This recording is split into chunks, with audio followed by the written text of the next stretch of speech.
ಪ್ರಗತಿ ಚಾನಲ್ಗೆ ಎಲ್ಲರಿಗೂ ಆತ್ಮೀಯವಾದಂಥ ಸ್ವಾಗತ ಬಂಧುಗಳೇ.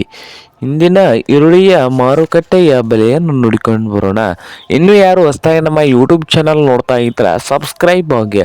ನಾವು ಪ್ರತಿದಿನ ಮಾರುಕಟ್ಟೆಗಳ ಬೆಲೆಗಳನ್ನು ಆಗಾಗ ವಿಡಿಯೋಗಳನ್ನು ಅಪ್ಲೋಡ್ ಮಾಡ್ತಾ ಇರ್ತವೆ. ಚಾನಲನ್ನು ಈಗಲೇ ಸಬ್ಸ್ಕ್ರೈಬ್ ಆಗಿ.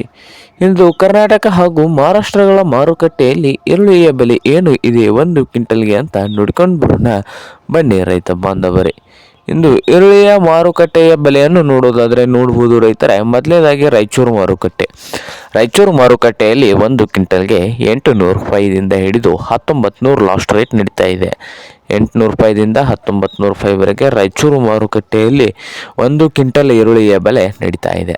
ಹಾಗೆ ಮತ್ತೊಂದು ಮಾರುಕಟ್ಟೆ ಆದಂಥ ನೋಡ್ಬೋದು ಚಿಕ್ಕಬಳ್ಳಾಪುರದಲ್ಲಿ ನೋಡೋದಾದರೆ 1200ದಿಂದ ಹಿಡಿದು 2100, 1200 ರೂಪಾಯಿದಿಂದ 2100 ರೂಪಾಯಿವರೆಗೆ ಚಿಕ್ಕಬಳ್ಳಾಪುರ ಮಾರುಕಟ್ಟೆಯಲ್ಲಿ ಒಂದು ಕ್ವಿಂಟಲ್ ಈರುಳ್ಳಿಯ ಬೆಲೆಯನ್ನು ಹೊಂದಿದೆ. ಹಾಗೆ ಮತ್ತೊಂದು ಮಾರುಕಟ್ಟೆ ಆದಂಥ ನೋಡ್ಬೋದು ರೈತರೆ ಬದಾಮಿ ಮಾರ್ಕೆಟ್ನಲ್ಲಿ ನೋಡೋದಾದರೆ ಒಂದು ಕ್ವಿಂಟಲ್ಗೆ ಬದಾಮಿಯಲ್ಲಿ ರೇಟ್ ಬಂದು 1200ದಿಂದ 2000 ಬದಾಮಿ ಮಾರ್ಕೆಟ್ನಲ್ಲಿ ಒಂದು ಕ್ವಿಂಟಲ್ ಈರುಳ್ಳಿಗೆ ಬೆಲೆಯನ್ನು ಹೊಂದಿದೆ. ಹಾಗೆ ಇನ್ನೊಂದು ಮಾರುಕಟ್ಟೆ ಆದಂಥ ಬಾಗಲಕೋಟೆಯಲ್ಲಿ ನೋಡೋದಾದರೆ 1000ದಿಂದ ಹಿಡಿದು 1900 ಲಾಸ್ಟ್ ರೇಟ್ ನೀಡ್ತಾ ಇದೆ ಬಾಗಲಕೋಟೆ ಮಾರ್ಕೆಟ್ನಲ್ಲಿ.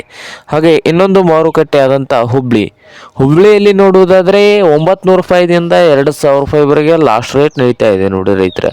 900 ರೂಪಾಯಿದಿಂದ 2000 ಲಾಸ್ಟ್ ರೇಟು ಹುಬ್ಳಿ ಮಾರ್ಕೆಟ್ನಲ್ಲಿ ಬೆಲೆಯನ್ನು ಹೊಂದಿದೆ.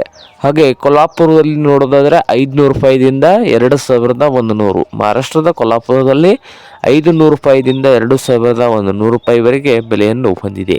ಹಾಗೆ ಇನ್ನೊಂದು ಮಾರುಕಟ್ಟೆ ಆದಂಥ ಸಾಂಗ್ಲಿಯಲ್ಲಿ ಬಂದು 600 ರೂಪಾಯಿದಿಂದ ಹಿಡಿದು 1800 ಲಾಸ್ಟ್ ರೇಟ್ ನಡೀತಾ ಇದೆ. 600 ರೂಪಾಯಿದಿಂದ 1800 ಸಾಂಗ್ಲಿ ಮಾರ್ಕೆಟ್ನಲ್ಲಿ ಒಂದು ಕ್ವಿಂಟಲ್ ಈರುಳ್ಳಿಯ ಬೆಲೆಯನ್ನು ಹೊಂದಿದೆ. ಇದು ಇಂದಿನ ಈರುಳ್ಳಿಯ ಮಾರುಕಟ್ಟೆಯ ಬೆಲೆ ಆಗಿದೆ ನೋಡಿ ರೈತರೆ.